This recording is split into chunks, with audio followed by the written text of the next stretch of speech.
میں ایک مشہور انڈسٹریلسٹ اینڈریو کارنیگی کا ذکر کرنا چاہتا ہوں۔ اینڈریو کارنیگی 1919 میں اس کا انتقال ہوا۔ یہ انتہائی غربت سے امیر ترین انسان بن گیا۔ سیل مین تھا، عام سے کام کرتا تھا، اور اس کے بعد سٹیل انڈسٹری میں یہ بگ جائنٹ ہو گیا۔ یہ کوئی اتنی بڑی بات نہیں ہے، لیکن اس کی زندگی کا دوسرا حصہ بڑا اہم ہے کہ اس نے امریکہ کے امیر ترین چند بندوں میں سے ایک تھا، لیکن اس نے اپنی 90% جائیداد جو ہے نا وہ فلاح کے کاموں پہ انویسٹ کر دی، لگا دی۔ بہت ساری لائبریریز کھولیں، بہت ساری یونیورسٹیز میں ریسرچ سینٹر کھولے، بہت ساری فاؤنڈیشنز کھولی، اور صرف 10% اس نے اپنی اولاد کے لیے چھوڑا، باقی سب کچھ اس نے معاشرے کی فلاح پہ لگا دیا۔ اس کا ایک قول تھا کہ انسان کی زندگی 3 حصوں میں ہونی چاہیے: لرن، ارن، ریٹرن۔ لرن آپ پڑھ رہے ہیں، کالجوں یونیورسٹیوں میں پڑھیں گے، لرننگ کا دور جا کے ختم ہو جاتا ہے، طالب علمی کا دور ختم ہو جاتا ہے۔ پھر ارن، پھر کمائیں، اور پھر ریٹرن، اپنے معاشرے کو لوٹائیں۔ اس کا سب سے بڑا کارنامہ ایک تھا کہ انڈسٹریلسٹ ہونے کے علاوہ اس کی ایک اچھی سوچ تھی، اور وہ یہ سوچ تھی کہ یار یہ کیسے ہوتا ہے کہ ایک ہی کلاس کے 2 سٹوڈنٹ ہوتے ہیں، جس طرح آپ سٹوڈنٹ ہیں، آپ ہی میں سے ایک سٹوڈنٹ نکلتا ہے اور وہ کامیاب ترین انسان بن جاتا ہے، اس کو پورا شہر، پورا ملک جانتا ہوتا ہے، اور اسی میں سے ایک نکلتا ہے، وہ ایک عام سی مزدوری، ایک عام سی لائف گزارتا ہے، ہوٹل پہ ویٹر بن جاتا ہے، کہیں پلےدار بن جاتا ہے، اور دوسرا جو ہے بہت آگے نکل جاتا ہے۔ ایسا کیوں ہوتا ہے؟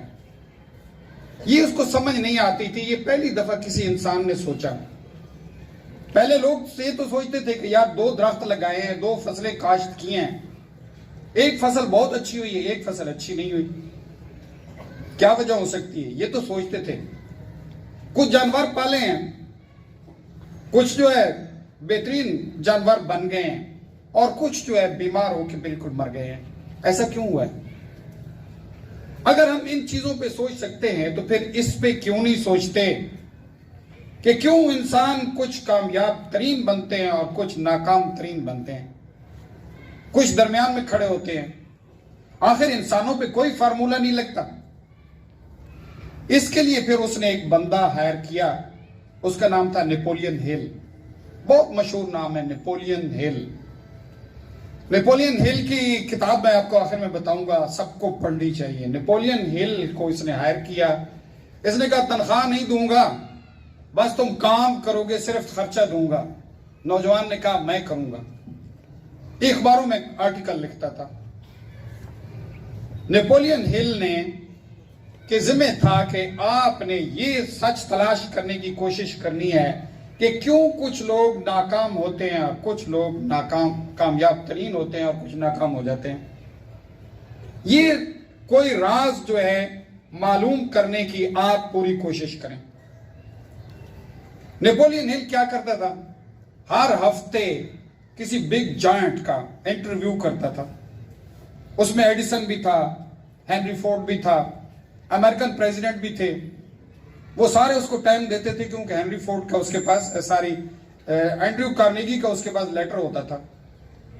ہر ہفتے وہ ایک انٹرویو چھاپتا تھا اور پوری دنیا اس کو پڑھتی تھی، اور اس کا انتظار رہتا تھا کہ آج جو ہے کس کی بایوگرافی آ رہی ہے۔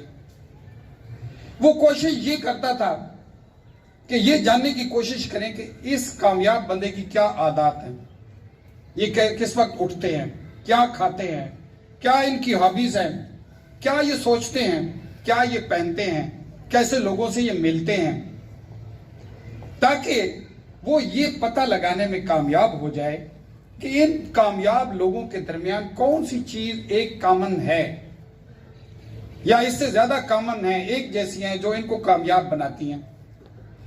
بڑی کوشش میں لگا رہا، لیکن اس کو نہیں پتہ چلتا تھا کہ